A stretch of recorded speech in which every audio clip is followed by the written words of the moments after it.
안녕하십니까. 납세연맹의 김진태 회장입니다. 12월에 연말정산 세테크에 들어가기 전에 올해 연말정산 달라진 점 중요 부분만 알아보도록 하겠습니다. 올해부터 연봉 7천만 원 이하인 근로소득자는 산후조리원에 지출된 비용에 대해서 200만 원까지 의료비 세액공제가 됩니다. 그리고 연봉 7천만 원 이하인 근로소득자에 대해서는 월세 지급액의 10%가 세액공제되죠.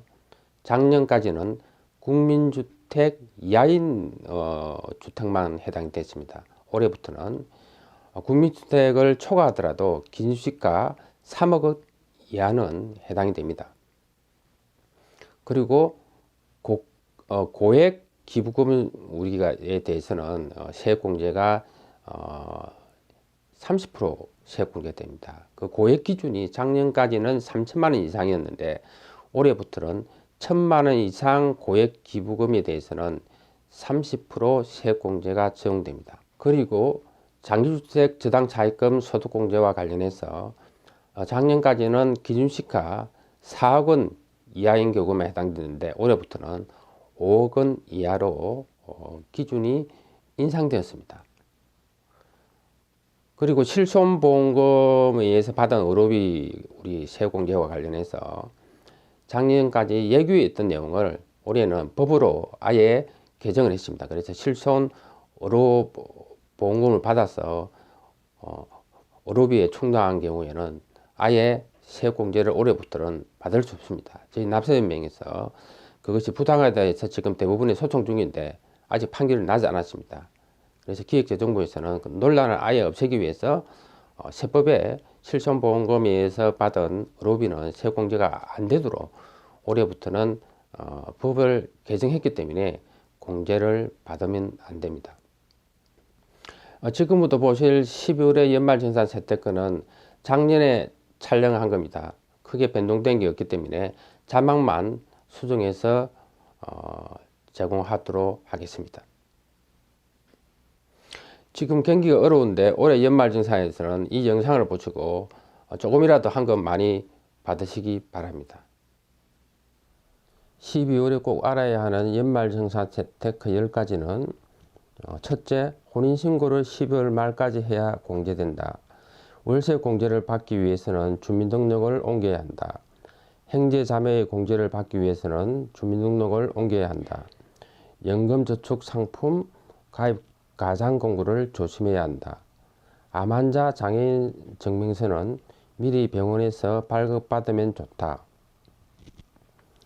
면세점 이하자는 연말정산을 신경 쓰지 않아도 된다. 고가의 지출은 올해 할지 내년에 지출할지 판단해야 된다.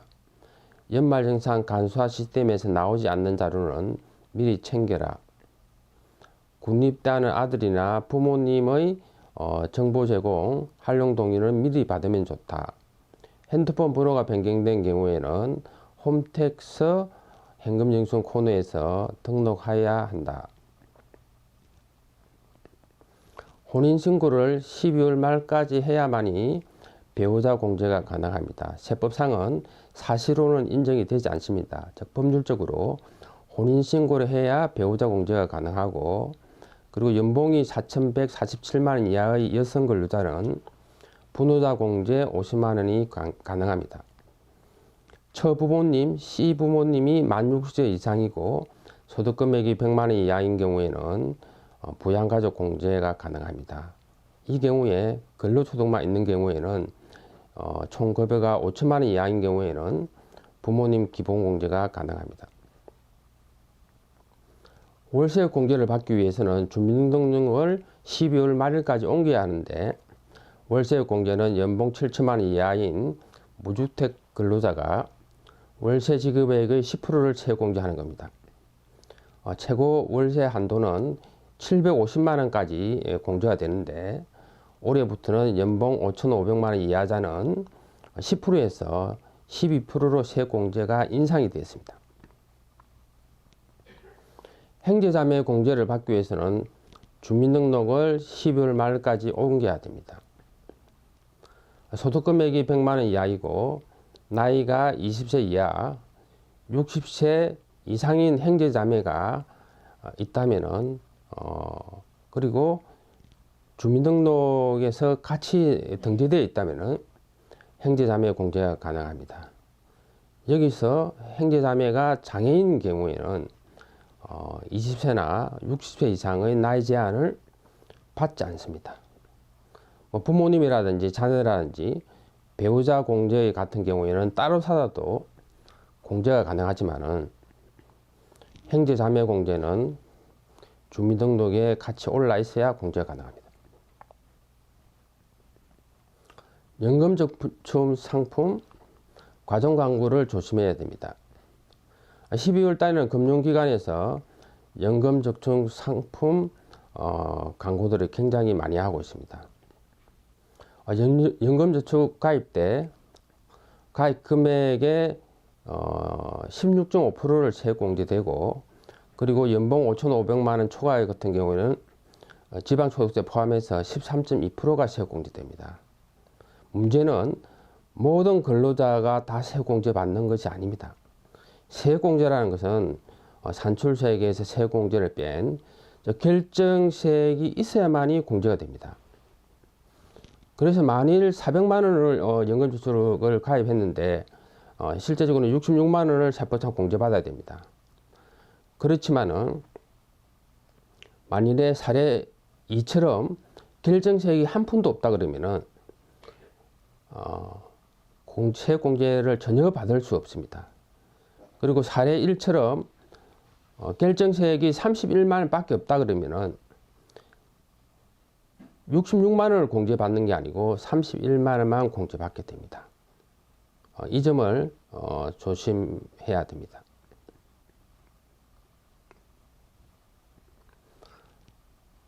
장애인 증명서는 미리 병원에서 발급받으면 좋습니다. 세법상 장애인이라는 것은 장애인복지법상의 장애인이 아니더라도 항시 치료를 요하는 중증 환자인 경우에는 장애인에 해당됩니다. 항시 치료를 요하는 중증 환자라면 지병에 의해서 평상시 우리가 치료를 요하고 치악이나 취업이 곤란한 상태에 있는 자를 말하죠. 즉 각상성 암이라든지 진리스암 모든 암에 관계없이 모든 암은 세포찬 장애인에 해당되고 그리고 중풍, 치매, 만신 신부증증 그리고 여러 가지 중병에 걸린 경우에도 다 해당된다고 보시면 됩니다. 단 장애인인지 여부는 의사가 최종적으로 판단하기 때문에 병원에서 장애인 우리가 증명서를 발급받아야 됩니다.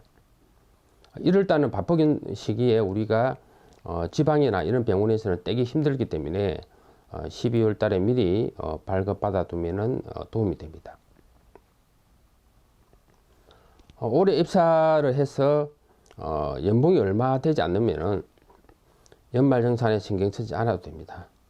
세법상 면세점이라는 것은 연봉에서 근로소득공제를 한 가세표준에서 세율을 곱하고 그리고 산출세액에서 세공제를 한 결정세액이 제로인 사람을 이야기합니다. 즉 연말정산을 다른 소득공제 없이 본인에 해당되는 것만 해보니 결정세액이 제로다는 것은 낼 세금이 한 푼도 없다는 겁니다. 즉 이런 경우에는 연말정산을 전혀 신경 쓰지 않아도 전액 우리가 미리 납부한 원청징수 세금을 환급 받을 수 있다는 겁니다. 맞벌이 부부 아내의 연봉이 3천만이라도 결정세액이 제로인 경우가 있습니다. 즉 본인에 해당되는 분유자 공제 50만 원 공제받고 그리고 연금저축에 가입했다면 연금저축 공제, 세액공제 그리고 본인 이름을 가입한 보장성 보험료는 남편의 공제 못 받습니다. 즉 본인만 공제받을 수 있는 연금저축과 보장성 보험료를 우리가 공제받으면은 실제적으로 연봉이 3천만이라도 결정세액이 제로인 경우가 있습니다. 즉 이런 경우에는 자녀에 관한 기본공제라든지 그리고 부모님에 관한 공제 기타 다른 공제도 남편 앞으로 몰아주면은 더 혜택가 됩니다. 12월 달에 이제 고가의 우리가 지출 계획이 있다 그러면은 올해 지출할지 내년에 할지에 따라서 환급 금액이 달라집니다. 신용카드 공제는 공제율이 신용카드는 15% 그리고 집불 카드나 현금 영수증은 30%. 그리고 올해부터는 총급여 7천만 원 이하인 우리 근로소득자들이 7월 1일 이후에 사용한 도서공영정보에 대해서도 신용카드 공제가 됩니다. 즉 30% 됩니다. 그리고 전통시장 사용행위나 대중교통 이용행은 공제율이 40%입니다. 만일 우리 연봉이 5천만이라 그러면은 연봉 5천만 원에 우리가 25%, 즉 25%가 최저한도 공제 문턱입니다. 즉 이 금액을 넘어서야만이 신용카드 소득 공제가 됩니다. 되고 그렇기 때문에 그 초과하는 금액에 만일에 신용카드를 사용했다 그러면은 3,250만 원까지 신용카드를 사용했다 그러면은 최고 한도인 사용 한도인 300만 원까지 공제를 받을 수 있고, 그리고 만약 카드가 아니고 집불 카드나 현금 영수증 같은 경우에는 사용액의 30% 2배가 적용되기 때문에 우리가 2,250만 원까지 즉 사용하면은 공제 한도인 300만 원까지 공제가 가능합니다.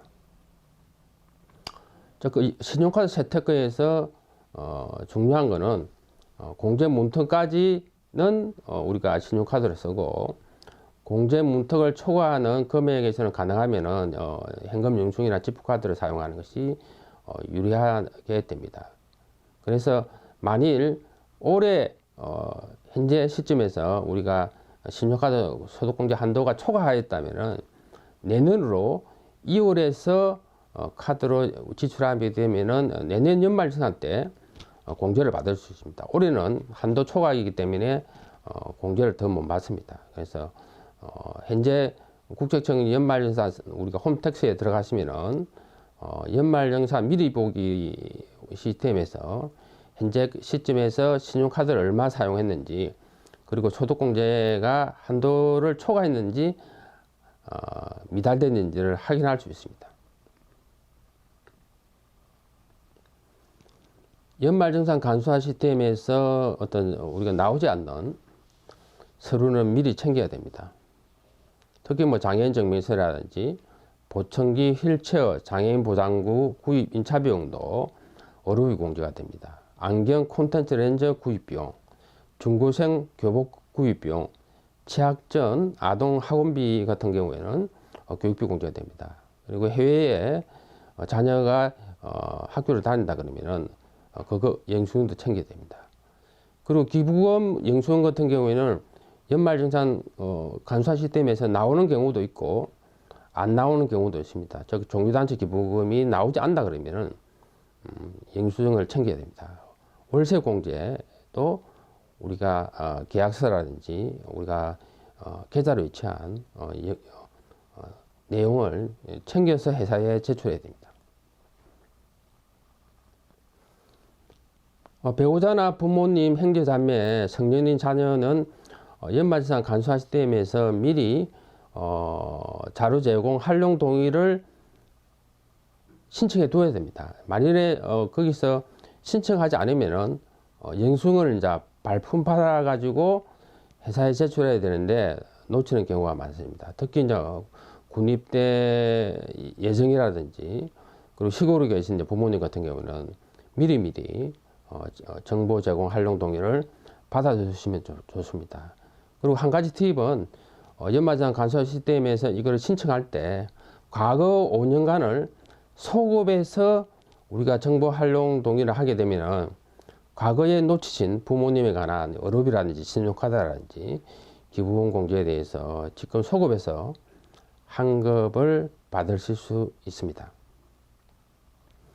그리고 핸드폰 번호가 변경된 경우에는 홈택스 현금 영수증 코너에서 바뀐 번호를 등록해야 현금 영수증 사용 금액이 모두 다 연말정산 간소화 시스템에서 나올 수 있습니다.